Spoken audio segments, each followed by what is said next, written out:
10 juin 2014, à 12h28 et 3 secondes. Je pose les pieds à l'autre bout de la planète, sur le sol australien, avec l'envie furieuse de découvrir mon nouvel environnement, dans lequel je vivrai 4 mois.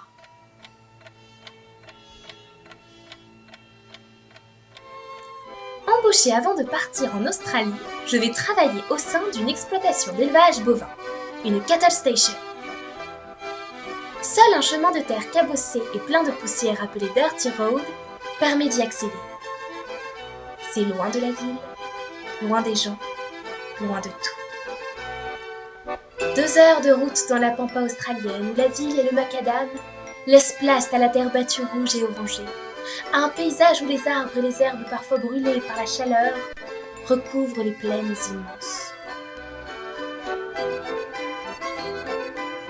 La ferme se répartit sur 2 sites, Lara et Mont Norman, séparés par 5 heures de route. La surface totale, 100 000 hectares, 10 fois Paris, 1000 terrains de foot. Elle, c'est la vache. Elle et ses camarades, au nombre de 3000, profitent au maximum de leur liberté avant la sentence qui les attend tout un jour ou l'autre, l'assiette. En attendant la mort, elles se reproduisent tranquillement, au plus grand bonheur de leur propriétaire, Edgar. Voici Edgar, mon patron. Edgar porte un chapeau immense en cuir de kangourou, des chaussures usées par le temps et une côte. Edgar aime dormir dans la salle à manger alors qu'il possède sa propre chambre, collectionner les boîtes de conserve, se laisser pousser la barbe, manger des repas crise cardiaque, tuer les oiseaux lorsqu'ils font trop de bruit. Edgar possède un accent incompréhensible de tous et il en est fier. C'est un bushman.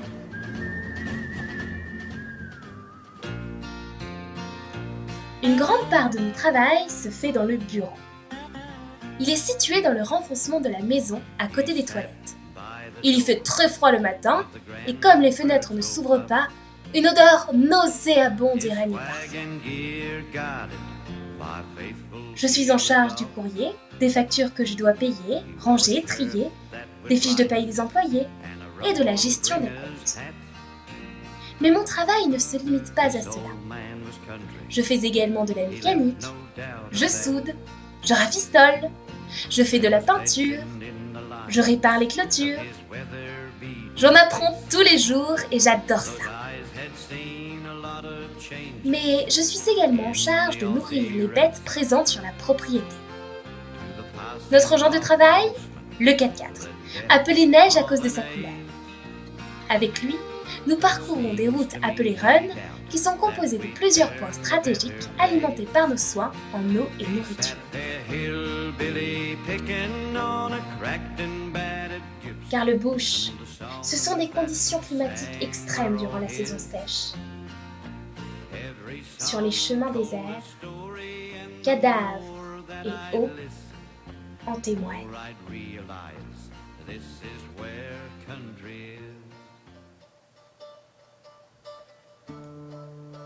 L'eau remonte des profondeurs de Mont Norman. Ramenée à la surface grâce à des pompes, elle est stockée dans ces énormes tanks. Étant donné l'éloignement de la ferme, l'utilisation et l'importation du gasoil coûtent extrêmement cher. Edgar a ainsi décidé d'investir dans les panneaux solaires. Pendant le mois de septembre, alors que la température commençait à grimper, nous avons posé une dizaine de panneaux. Avec Laurent, mon collègue, nous passions des journées entières à nous brûler les mains sur des tuyaux de près de 60 mètres que nous devions remonter à la force de nos bras et à nous prendre d'énormes coups de soleil. Au bout du compte, beaucoup de satisfaction après toutes ces heures passées à monter et démonter les moteurs et les pompes et à voir que l'eau remonte enfin, et tout cela grâce à la fabuleuse énergie du soleil. J'ai aussi eu l'occasion d'assister au muster, période intense et mouvementée de l'année où toutes les bêtes sont regroupées dans un seul et même lieu afin de les trier et de les envoyer à l'abattoir. J'ai pu expérimenter le marquage des veaux au fer rouge, le brûlage de leurs cornes et leur couper une partie de l'oreille, signe d'appartenance à l'exploitation. Une expérience à vivre. Quad et hélicoptères viennent en renfort. La vue est splendide. L'exploitation est immense. Pas une habitation n'est visible à l'horizon.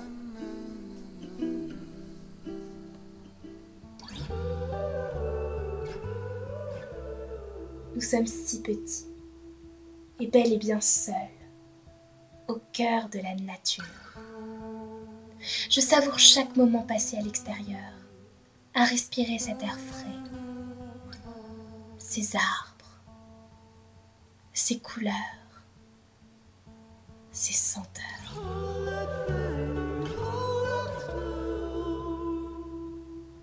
Le soir permet de redécouvrir le silence des arbres et de la nuit. Cette nuit immense et majestueuse. Des étoiles par milliers qui viennent envahir le ciel et recouvrir les arbres.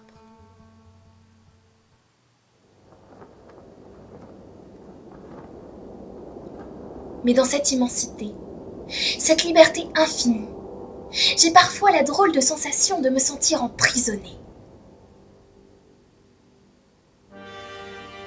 Vous pouvez crier, personne ne vous entend. Vous pouvez courir, mais la soif vous rattrapera avant que quelqu'un ne vous trouve. Mais le fait que nous soyons au milieu de nulle part signifie également un mode de vie particulier. Chaque ouvrier possède sa propre chambre qui va de 6 à 10 mètres carrés. Nous partageons des sanitaires communs ainsi qu'une salle de détente. Ici, pas de télé, pas de réseau, pas d'électricité courante. Seul un générateur au gasoil permet la création de celle-ci. Il se met en route à 6 heures et ferme à 21 heures. En dehors de ces heures, pas de lumière, pas d'eau chaude et pas d'internet.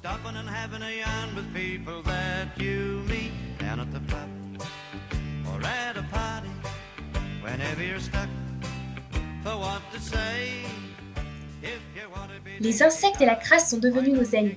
Les grenouilles hibernent dans les lavabos et les lézards décongèlent après s'être retrouvés dans le congélateur. Entre les opossums qui rentrent dans la maison fouiller dans les poubelles et les chauves-souris géants qui rentrent sans prévenir pendant votre repas, vous êtes servis.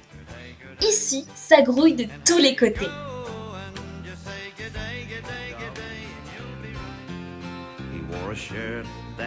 Il y a également tous ces bons moments passés en la compagnie d'Edgar et des backpackers que je n'oublierai jamais. Tim, Amélie, Laurent, Sylvain, Adam. Nos fous rires. Nos repas ratés. Les heures passées à récurer les poêles noires de crasse. Nos excursions de plusieurs heures à chercher les empreintes aborigènes. Un spectacle de toute beauté. La pêche, les feux de camp, les barbecues, les rodéos. La musique country qui résonnait tous les soirs dans la maison. Cette chaleur humaine, c'est ça la vie au milieu du bush.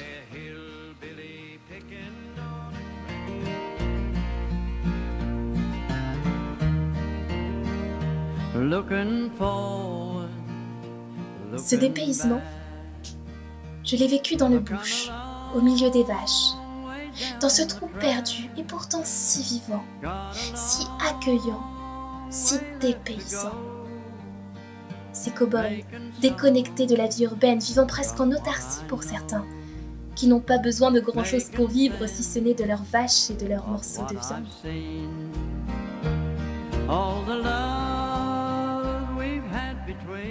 Vivre là-bas, c'est se retrouver face à soi-même, c'est se remettre en cause, c'est penser autrement.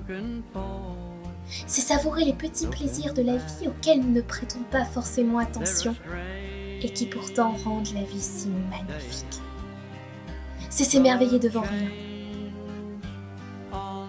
C'est redécouvrir chaque jour le même paysage sous différents angles.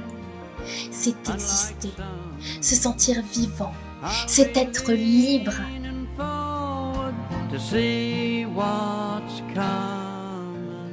Je compris enfin ce que Marcel Proust voulait dire. Et il avait raison. Le véritable voyage de découverte ne consiste pas à chercher de nouveaux paysages, mais à avoir de nouveaux cieux. Making songs